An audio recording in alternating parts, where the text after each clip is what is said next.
రాజకీయ పార్టీ అయినా ప్రజలకు మేలు చేయాలని భావిస్తుంది. ప్రజలకు మెరుగైన పాలన అందించాలని ఆరాటపడుతుంది. అయితే ఈ విషయంలో వైఎస్ఆర్ కాంగ్రెస్ ప్రభుత్వం కాస్త భిన్న వైఖరి అనుసరించింది. సంక్షేమ పథకాల ద్వారా ప్రజలకు డబ్బు అందిస్తే వారంతట వారే అభివృద్ధి చెందుతారని భావించింది. అందుకే పెద్ద ఎత్తున సంక్షేమ పథకాలను అమలు చేసింది. కానీ రాజధాని విషయంలో ఆ పార్టీ వైఖరి చాలా విమర్శలు ఎదుర్కొంది. దానికి ఎన్నికల్లోనే మూల్యం చెల్లించుకుంది. విశాఖను పాలనా రాజధానిగా ప్రకటించింది. అక్కడ ఋషికొండపై భవనాలు నిర్మించింది. వాటినే ముఖ్యమంత్రి కార్యాలయంగా సంకేతాలు పంపింది. విశాఖలో మంత్రులు ఉండేందుకు ప్రైవేటు భవనాలను సైతం గుర్తించింది.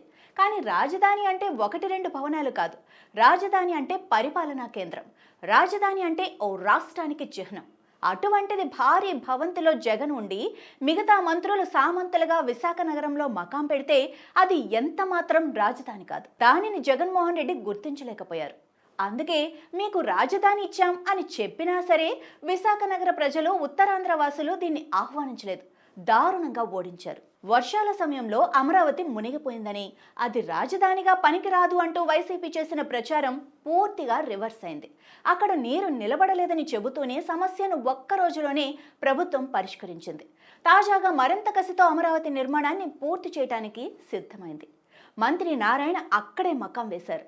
తాజాగా ఆయన నిర్మాణ పనుల్ని మరోసారి పర్యవేక్షించారు. మంత్రి నారా లోకేష్ అమరావతిలో పొట్టి శ్రీరాములు స్మృతి వనానికి శంకుస్థాపన చేశారు. ఈ పనులన్నీ పూర్తి చేసి ఎన్నికల నాటికి అమరావతి గ్రాఫిక్స్ కాదు నిజం అని చూపిస్తూ ఓట్లు అడిగేందుకు ఇప్పటి నుంచే కూటమి ప్రయత్నాలు మొదలుపెట్టింది. కూటమి ప్రభుత్వం సంక్షేమం, అభివృద్ధి కార్యక్రమాలపై ఫోకస్ పెట్టింది. అదే సమయంలో కూటమి నుంచి ప్రజలు రాజధాని నిర్మాణాన్ని కూడా ఆశిస్తున్నారు. 2014-19 మధ్యకాలంలో అమరావతిలో తాత్కాలిక నిర్మాణాలు పూర్తయ్యాయి. ఆ తర్వాత వైసీపీ పాలనలో ఒక్క ఇటుక కూడా పడలేదన్న విషయం మనందరికీ తెలుసు. 3 రాజధానుల పేరుతో అసలు ఎక్కడా కూడా అభివృద్ధి జరగలేదు. తిరిగి కూటమి అధికారంలోకి వచ్చింది కాబట్టి రాజధాని అమరావతిపై ప్రజల అంచనాలు, ఆశలు పెట్టుకున్నారు. ఆ అంచనాలు నిజం చేయడానికి కూటమి ప్రభుత్వం ఆచరణలోకి దిగినట్లుగా స్పష్టమవుతోంది. ఇటీవల అమరావతి వరదల్లో మునిగిపోతుందంటూ ప్రచారం జరిగిన తర్వాత కూటమి ప్రభుత్వం ఈ వ్యవహారాన్ని మరింత ప్రతిష్టాత్మకంగా తీసుకుంది. తాజాగా పొట్టి శ్రీరాములు స్మారకంతో మరో అడుగు ముందుకు పడినట్టయింది. ఇప్పటికైనా అమరావతి రాజధాని విషయంలో జరిగిన తప్పిదాన్ని వైఎస్ఆర్ కాంగ్రెస్ పార్టీ గుర్తించకపోతే ఆ పార్టీకి రాజధాని అంశం ఎప్పుడూ ప్రమాదమే. 2014లో అధికారంలోకి వచ్చింది తెలుగుదేశం పార్టీ. అందరి అభిప్రాయాన్ని తీసుకొని అమరావతి రాజధానిని ఎంపిక చేసింది. ఆ సమయంలో జగన్మోహన్ రెడ్డి స్పందించారు. నిండు శాసనసభలో కీలక ప్రకటన చేశారు. రాష్ట్రం నడిబొడ్డున ఉన్న ప్రాంతాన్ని రాజధానిగా ఎంపిక చేయడాన్ని ఆహ్వానించారు. మరింత భూమిని సేకరించాలని తన అభిప్రాయంగా చెప్పుకొచ్చారు. అలా చెప్పిన జగన్మోహన్ రెడ్డికి అధికారం వచ్చేసరికి తన అభిప్రాయాన్ని మార్చేశారు. అమరావతి ఒక్కటే కాదు, మిగతా అన్ని ప్రాంతాలు అభివృద్ధి చెందాలంటే పాలనా వికేంద్రీకరణ జరగాలని, అప్పుడు 3 ప్రాంతాల్లో 3 రాజధానులు ఏర్పాటు చేయాలని చెప్పుకొచ్చారు. అమరావతిని శాసన రాజధానిగా చేసి ప్రధానమైన పాలన రాజధాని విశాఖకు మళ్లించి రాయలసీమను న్యాయ రాజధానిగా చూపి ఓట్లు కొల్లగొట్టాలని చూశారు. అయితే ఆయన ఒకలా తెలిస్తే ప్రజలు మరోలా తీర్పిచ్చారు.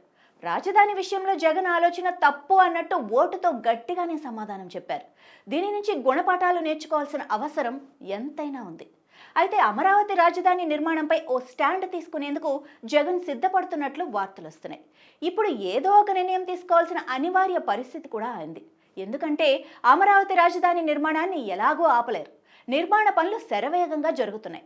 ప్రభుత్వ భవనాలతో పాటు ప్రైవేట్ రంగ సంస్థలు, కేంద్ర ప్రభుత్వ ప్రాజెక్టులు సైతం పట్టాలెక్కుతున్నాయి. పైగా అమరావతికి వ్యతిరేకంగా వైఎస్ఆర్ కాంగ్రెస్ పార్టీ ఇప్పటికీ విషం చిమ్ముతుందని అధికార పార్టీ ప్రచారం చేస్తోంది.